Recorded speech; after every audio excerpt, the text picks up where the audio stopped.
ang mga kwento ng pag-ibig, kwento ng buhay at kwento ng pag-asa dito sa Barangay Love Stories. Love Stories.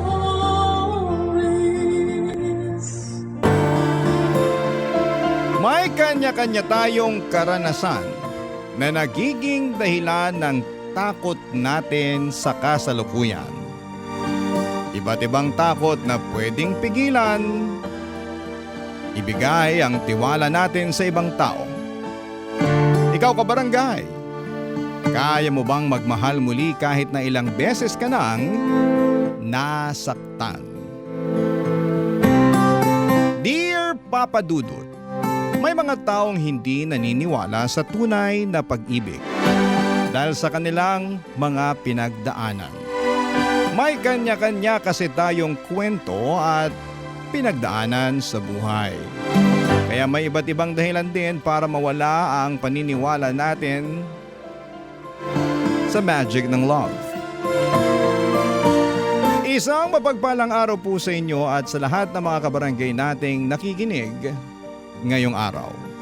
Bago po ang lahat ay gusto kong i-congratulate kayo sa lahat ng recognition at award na natatanggap ninyo na sobrang deserve nyo naman po talaga. Dahil palagi may aral at inspirasyon ang naiiwan ng bawat sulat na inyong binabasa. Kaya naman naisipan ko na ring magbahagi ng sarili kong kwento na sana po ay kapulutan din ang aral ng mga nakikinig ngayon. Tawagin nyo na lamang po ako sa pangalang Nelson. 34 years old at nagtatrabaho bilang compliance auditor dito sa Taguig. Masasabi ko na I am a happy-go-lucky type of person. Kasi mula nang makapagtrabaho ako ay wala na akong naging kahit na anong mabigat na responsibilidad.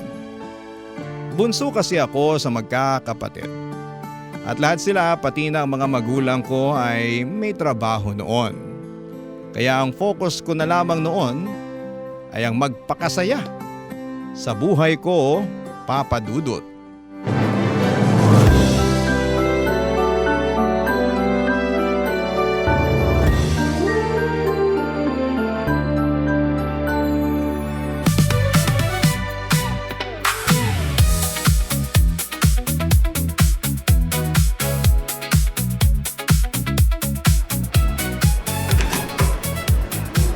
Yun oh, sakto. Wala masyadong tao dito sa smoking area. Makapagsindi nga ng Yose.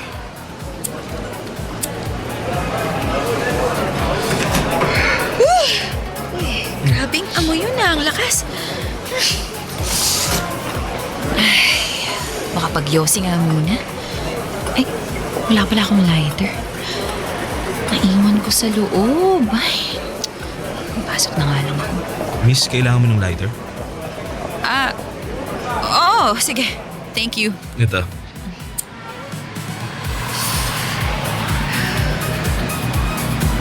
Ayos ka lang? Oo naman. Napansin ko, parang ang lalim ng buga mo ah. Ayun ba? Grabe kasi yung naamoy ko sa loob ng bar kanina eh. Ang lakas. Ang lakas ng pabango? Hindi.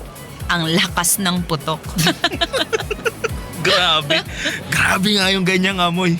Nanununtok no? Ay, sinabi mo pa. Para talagang sinuntok yung sikmura ko kasi halos masuka-suka na ako eh.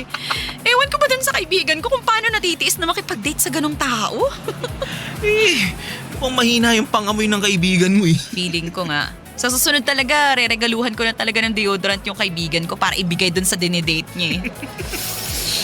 Alam mo, good idea yan. Para hindi na nasusuntok yung ilong at sikmura mo sa lakas ng amoy niya. Nelson nga pala. I'm Via. Sinong kasama mo sa loob? Mga kaopisina ko. Friday night kasi kaya nagkayayaan pagkatapos ng trabaho kanina. Ikaw? College barkada ko. Parang mini-reunion na rin kasi matagal na kaming hindi nagkikita-kita eh. Nice. Tapos may kasamang kadate na may putok yung barkada mo, no? Ganun na nga. Buti okay lang sa kadate mo na iniwan mo siya sa loob. Ba't ka natatawa? Eh, Pwede mo naman kasing itanong kung may boyfriend ako, hindi mo pa diniretso. Baka lang kasi may biglang, alam mo na, sumugod sa akin dito habang magkausap tayo. Huwag ka mag-alala, hindi mangyayari yan. Mga kaibigan ko lang talaga ang kasama ko. Ikaw ba? Baka mamaya, ikaw pala yung may sabit ha. Nako, matagal na akong walang girlfriend. Naks, mukhang pihi ka na. Hindi busy lang talaga ako sa trabaho. Kaya nga, pinilit ako ng mga kaopisina ko na lumabas ngayon para makapag-chill naman daw ako. Buti napilit ka nila. Yan nga rin ang naisip ko ngayon Kasi, kung hindi ako nagpapilit, baka di pa kita nakilala. Sayang naman. Uy! Ang bilis mo humirit Nagsasabi lang ako ng totoo. It was nice meeting you, by the way. Nice meeting you too. Malakas ka ba uminom? Hindi, sakto lang. Tara sa loob. Tuloy na natin yung kwentuhan doon. Sige, tara. Papadudot, nakuha talaga ni Via ang atensyon ko noon. Simple lang ang suot niya noon, nakapantalon siya at maong na blazer. Matangkad din siya, morena at chinita. Pero hindi ko mapigilan ng sarili kong mapatitig sa kanya, lalo na kapag tumatawa siya ng malakas. Nang bumalik kami sa loob ng bar ay pinakilala ko siya sa mga kasama ko at ganoon din ang ginawa ni Via. Hanggang naging isang table na lamang kaming dalawa at patuloy na nagkwentuhan habang may mga bote ng alak sa harapan namin. Pumayag rin si Via na ihatid ko siya sa place niya. At dahil medyo marami na rin akong naiinom na alak, pinapasok muna niya ako sa loob. Dapat ay magkakape lamang kami. Pero nauwi sa mainit na romansa ang pagstay ko sa place ni Via, Papadudot.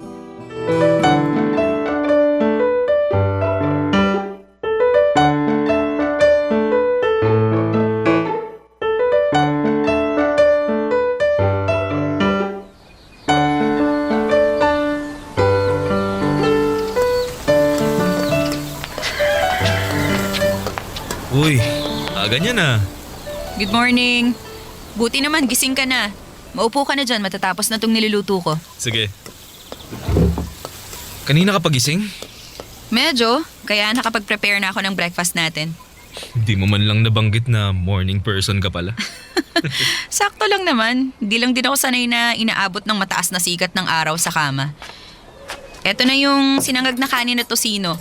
Meron na rin ditong sunny side up egg tsaka pandesal. Nag-prepare ka pa talaga ng breakfast. Pwede namang umorder na lang tayo Mahilig lang din talaga ako magluto tsaka mas tipid to kaysa umorder pa tayo. Eto na nga rin pala yung kape mo. Wala pang asukal yan kasi hindi ako naglalagay ng asukal sa kape. Parehas pala tayo Hindi rin ako mahilig sa matamis na kape kaya black coffee lang talaga tinitimpla ko. Sarap nitong sinangag mo Talaga? Oo. Ano nilagay mo dito? Bumili kasi ako ng adobo flakes sa katrabaho ko. Kapag nagsasangag ako, sinasamahan ko ng adobo flakes na yun. Kaya pala iba lasa na itong sinangag mo Pero masarap Kahit hindi na ako magulang, pwedeng-pwede na to Buti naman, nagustuhan mo. Sobra kasi bihira na ako makakain ng ganito kasarap na sangag. Grabe naman sa bihira. Totoo yung sinabi ko. Nakakakain lang ako ng ganito kasarap na pagkain kapag umuwi ako sa bahay namin sa Pampanga. Masarap din kasi magluto yung mami ko. Kaya lang dahil sa trabaho, bihira na ako makauwi. Oo nga. Mukha ngang workaholic ka talaga. Medyo. Ikaw, wala ka ba talagang kasama dito sa bahay? May nakikita ka bang ibang tao mula nung pumasok tayo dito kagabi?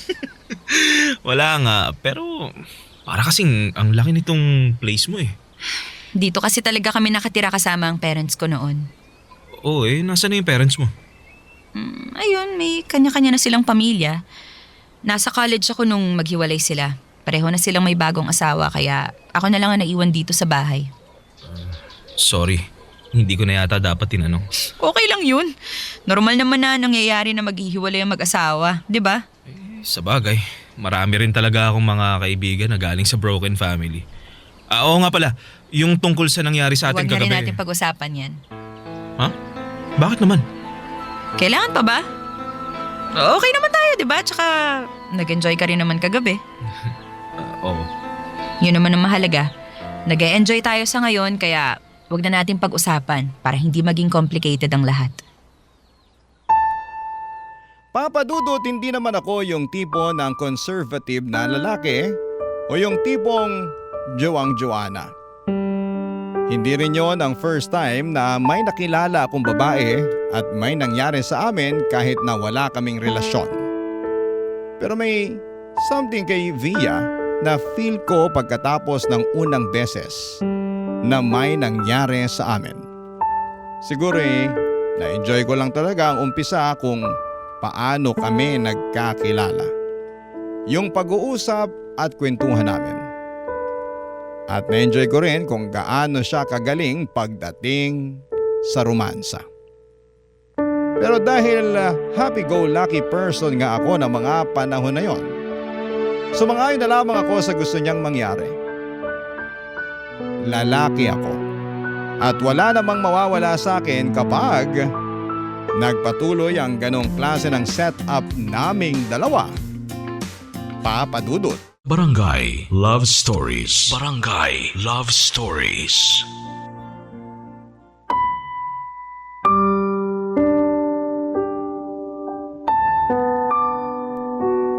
Papa Dudut, nagpatuloy ang pagkikita namin ni Via dahil naging friends na rin kami sa social media account namin.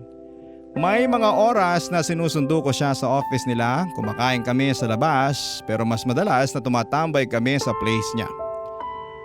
At syempre hindi lang pagtambay ang ginagawa namin doon, kung hindi yung alam nyo na. Pero hindi lang yon ang dahilan kung bakit na-enjoy ko ang oras na kasama ko siya.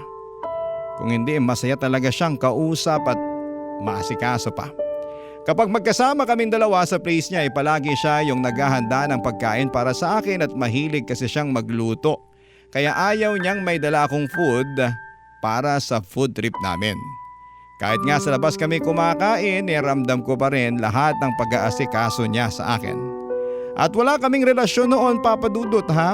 Ramdam ko na parang may GF ako sa katauhan ni Via pero wala naman talaga kaming relasyon.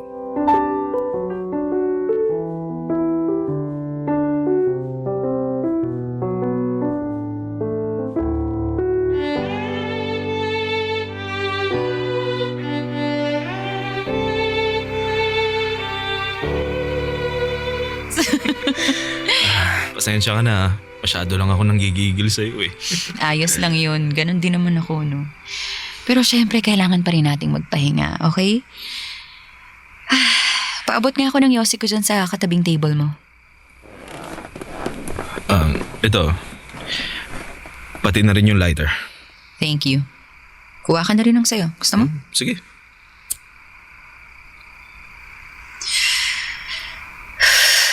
Buti na lang hindi masyadong mainit ngayon, no? Oo nga eh. Kaya nga palagi ako nag-iinit sa'yo. Kasi malamig ang panahon. Pagkatapos nating magpahinga, mararamdaman mo naman ang gigil ko sa'yo. Yan.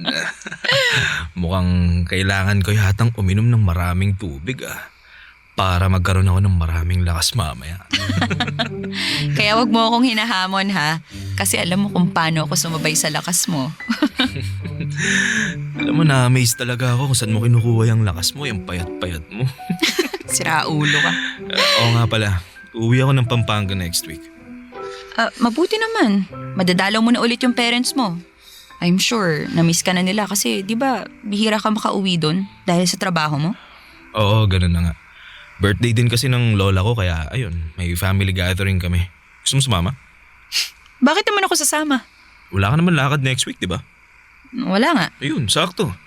Sumama ka na lang sa akin. Papasyal kita dun sa province namin. Nelson, kasasabi mo lang kanina, di ba? Family gathering yung pupuntahan mo. Bakit isasama mo ako? Para makilala ka ng parents ko. Ha? Bakit mo naman ako ipapakilala sa parents mo? Ba't naman hindi? Teka nga, Nelson. Akala ko ba nagkakaintindihan tayo? Siyempre naman. Via, gusto ko lang makilala ka ng parents ko kasi, well, you're a good friend of mine. Ayun na nga eh. We are just friends. Pero kapag pinakilala mo ako sa kanila, sigurado ako na iba ang iisipin nila. At ayoko lang na ma-misinterpret nila yung friendship natin. Nagigets mo naman siguro yung point ko, di ba? Oo naman, syempre. Gets na gets ko, Via.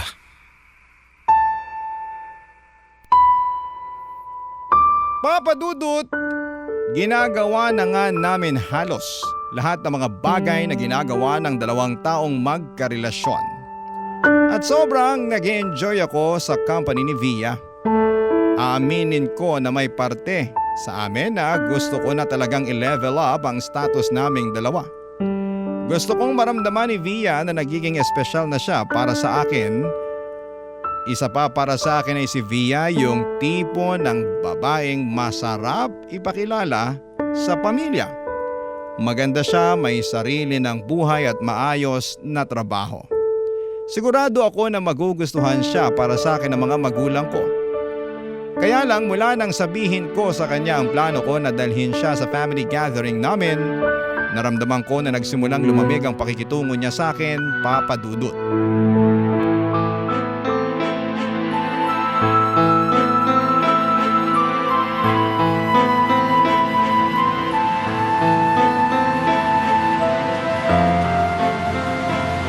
Leo, hindi mo na ako kailangang ihatid. Kaya ko bang umuwi? Si Via yun ah. Sabi na dito lang siya tatambay sa may resto eh. Pero sa kotse ko. sino yung lalaking kasama niya?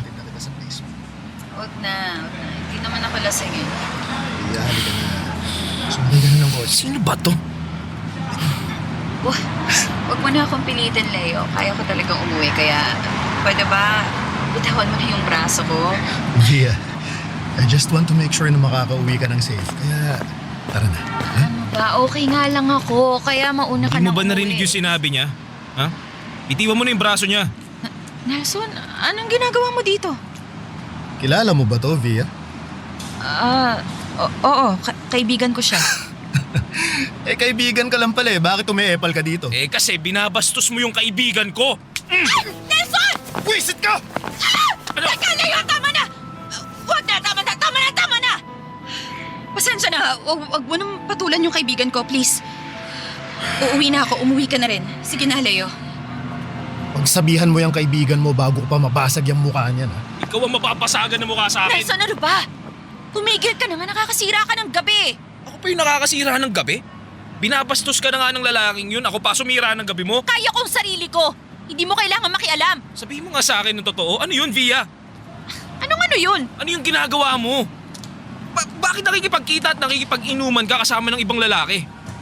Kaya ba hindi mo na sinasagot yung mga text o tawag ko dahil nag-e-enjoy ka na kasama siya? Kaibigan ko lang si Leo. Kaibigan? Talaga? Anong klaseng kaibigan yun? Kagaya ko? Ano ba yung sinasabi mo? Tatanong lang ako, Via. Saan ba papunta yung mga tanong mo? Gusto ko lang malaman yung totoo. Ano bang totoo? Nelson, baka nakakalimutan mo na magkaibigan lang tayo at hindi kita boyfriend. Hindi ko makakalimutan yan dahil paulit-ulit mo yung sinasabi sa akin. Via, alam ko naman na magkaibigan lang tayo. Pero sana naman wag mo akong sinasabay sa ibang lalaki mo. Kaibigan ko nga lang si Leo. Kaibigan mo lang din naman ako, di ba? Ano pinagkaiba ko sa Leo na yun? Alam mo, wala nang pupuntahan tong pag-uusap na to eh. Aalis na ako, dyan ka na. Via, sandali. Nag-uusap pa tayo. Kausapin mo ang sarili mo. Huwag mo akong susundan dahil kaya kong umuwi mag-isa. Papa Dudut, hindi naman talaga ako nanggugulo. Gusto ko lang protektahan si Via kasi nakikita ko na hindi na siya komportable ng mga oras na yon. Hindi ko alam kung bakit panggugulo ang dating ng ginawa ko para sa kanya. Gusto ko pa ngang mainis kasi parang hinahayaan pa niyang mabastos siya ng kung sinong lalaki. Kasi nararamdaman ko na mas nagalit pa siya sa akin noon. Sa totoo lang ay naguguluhan na rin ako sa pwesto ko sa buhay ni Via. Oo, alam ko naman na wala kaming relasyon pero kahit paano. Alam ko rin naman na may espesyal na namamagitan sa aming dalawa ni Via. Kaya hindi ko kaya na may kasabay ako sa buhay niya, Papa Dudut. Barangay Love Stories. Barangay Love Stories. Aminin ko na nakaramdam ako ng matinding selos ng mga oras na yon, Papa Dudut. Kaya hindi ko na rin napigilan ang sarili ko na lumapit kay Via noon. Hindi ko kayang makita na may ibang lalaki na lumalapit at humahawak sa kanya na alam kong may mali siya. At lumalim na rin noon ang espesyal na nararamdaman ko para sa kanya. Pinilit ko naman ang sarili ko na pigilan yon kasi ayoko masira kung ano man ang meron kami noon ni Via. Kinontrol ko ang lahat ng nararamdaman ko para sa kanya. Kaya lang minsan sobrang hirap kalabanin ang sarili. Lalo na kapag nakaramdam ka ng totoong pagmamahal. Dumating ako sa point na kung hindi talaga kayang suklian ni Via ang pagmamahal ko ay kailangan ko na ring ilayo ang sarili ko mula sa kanya bago pa ako tuluyang mabaliw sa pagmamahal na nararamdaman ko noon para sa kanya.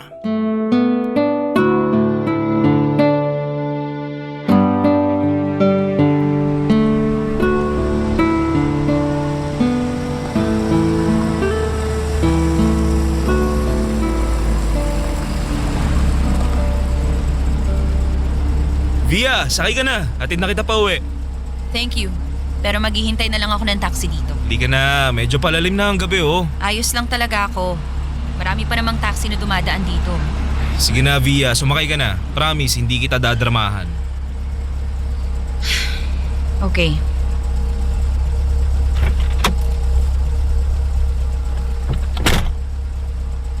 Malamig ba? Gusto mo ba hinaan ko yung aircon? Okay lang. Hindi naman ako nilalamig. Late ka na yata nakalabas ng opisina nyo. Nag-overtime kasi ako. Ang daming deadline na kailangang habulin. Mag-end of the month na rin kasi no. Ganyan din kami ngayon sa office namin. Kapag malapit na matapos ang buwan saka tumatambak ang trabaho. Nakwento mo nga yan dati. Pareho tayo halos ng deadline sa mga office work natin. Kaya nga hindi muna kita kinulit ng mga tawag o chat kasi alam ko nai-stress ka na sa trabaho. Ayoko nang dumagdag sa stress mo. Pareho lang naman tayong stress sa trabaho. Sa bagay, tama ka dyan. Kita ko kagad sa mukha mo kanina habang papalabas ka ng office nyo eh. Teka nga, kanina ka pa ba naghihintay sa akin sa labas ng office namin? Uy, hindi nagkataon lang napadaan ako doon kasi nakipagkita ako sa dating schoolmate ko. Malapit lang doon sa office nyo yung cafe kung saan kami nagkita. Okay, sabi mo eh. Grabe ang traffic ngayon Kanina pa halos hindi gumagalaw yung mga sasakyan sa harapan natin. Baka may banggaan sa unahan kaya ganyan ka-traffic. Feeling ko rin kasi hindi naman nagta-traffic sa area na to eh. Via, pasensya ka na rin pala sa nangyari nung last time sa bar. Huwag mo nang isipin yun. Ayos lang yun. Di ko alam kung bakit uminit yung ulo ko nun eh. Kaya ayun, di ko napigilan yung sarili ko. O siguro nga baka nagsiselos lang talaga ako. Huwag na nating pag-usapan yung tungkol doon, Nelson. Sige. Pero actually Via, magpapaalam na rin sana ako sa'yo. Magpapaalam? Bakit? Aalis ka? Mag-a-abroad ka? Daming tanong Pero hindi naman ako aalis. Bakit ka nagpapaalam kung hindi ka naman pala aalis? Parang gusto mo akong umalis Hindi naman sa ganun. Naguguluhan lang ako sa sinabi mo. Nagpapaalam ako kasi ayoko naman na bigla ka na lang i-ghost. I'll be honest this time, Via. Alam ko sa sarili ko na I'm starting to fall in love with you. At alam ko rin na hindi mo magugustuhan yun kaya lalayo na lang ako sa'yo para hindi na kita magulo pa.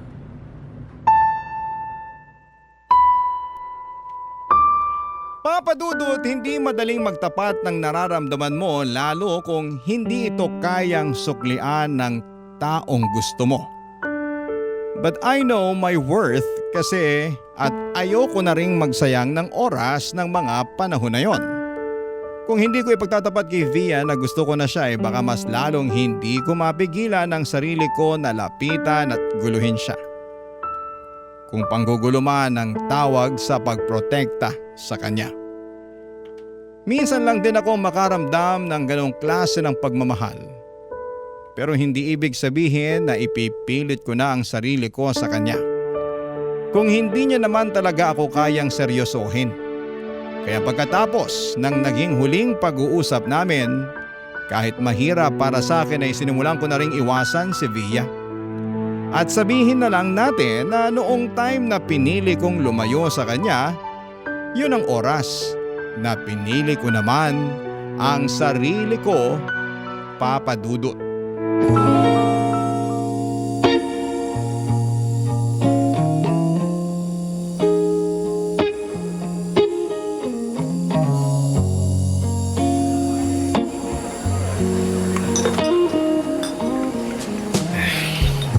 Hihina talaga ng mga kasama ko. Ako na lang tuloy mag-isa uubos ng mga alak na to. Nelson, Oh, hi. Via. Hi. Pwedeng makishare sa table mo? Oo naman, oo. Upo ka. Thank you. Kumusta ka? Okay naman. Eto, medyo tumaba. Uy, hindi ka naman tumaba after ng ilang buwan na hindi tayo nagkita. Pero bakit nagsasolo ka ngayon dito? May mga kasama talaga ako kanina. Yung mga kaopisina ko. Kaya alam, ang hihina uminom eh. Kaya yun, nagsiuwian. Nax, iba ka na ngayon ah. Parang ang lakas mo ng uminom. Hindi naman masyado. Ikaw, sinong kasama mo? Si Leo? Hindi, mga kaopisina ko rin kasama ko kanina. Umalis na rin sila at paalis na rin dapat ako nung makita kita kaya lumapit ako dito. Hindi na talaga naalis sa isip mo yung Leo na yun, no? Magkaibigan nga lang talaga kami. Pero hindi yung same level ng naging friendship natin noon. I see. Sorry, akala ko kasi niligawan ka niya eh. He tried, pero sabi ko, wag na. Kasi ayokong sayangin niya yung oras niya sa akin. Kagaya nung nangyari sa'yo noon. Hindi naman nasayang ang oras ko sa'yo, Pia. I enjoyed every moment that I had with you. Talaga? Ako rin.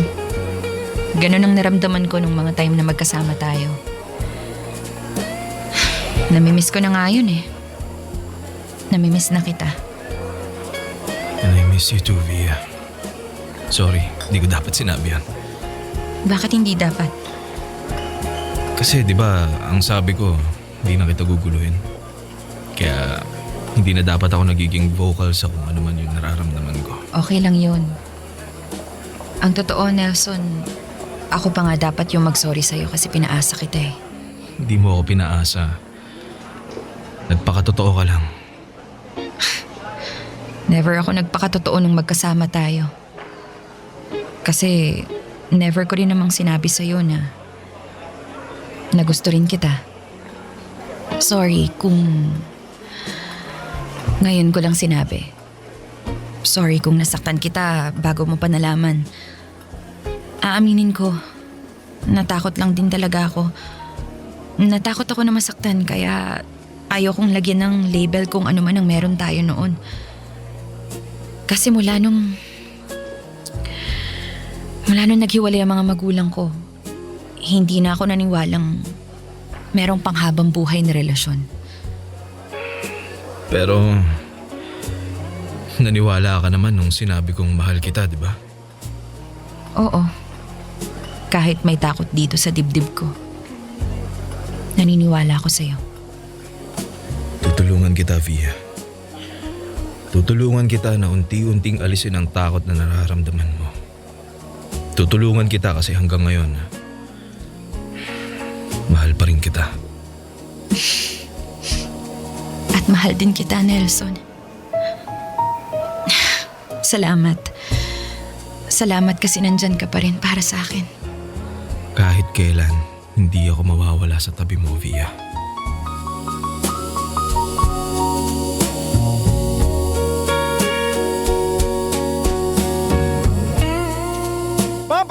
hindi madali ang ginawa kong pag-iwas noon kay Via.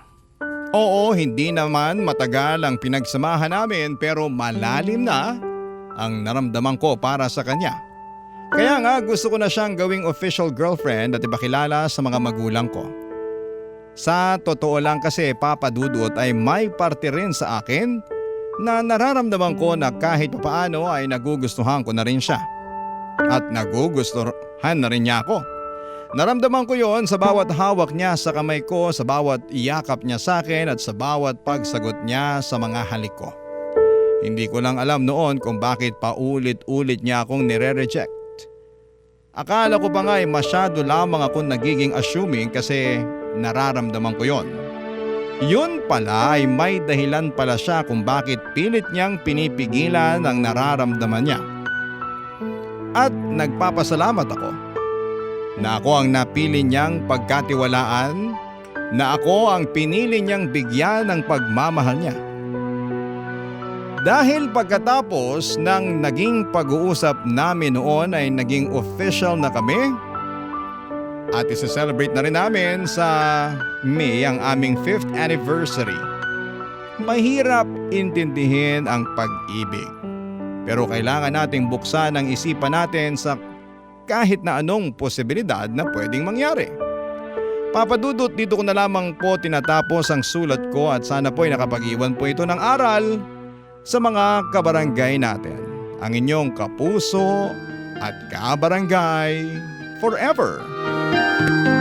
Nelson. Anong say mo sa Barangay Love Stories na ito? Pagkwentuhan natin sa comment section yan.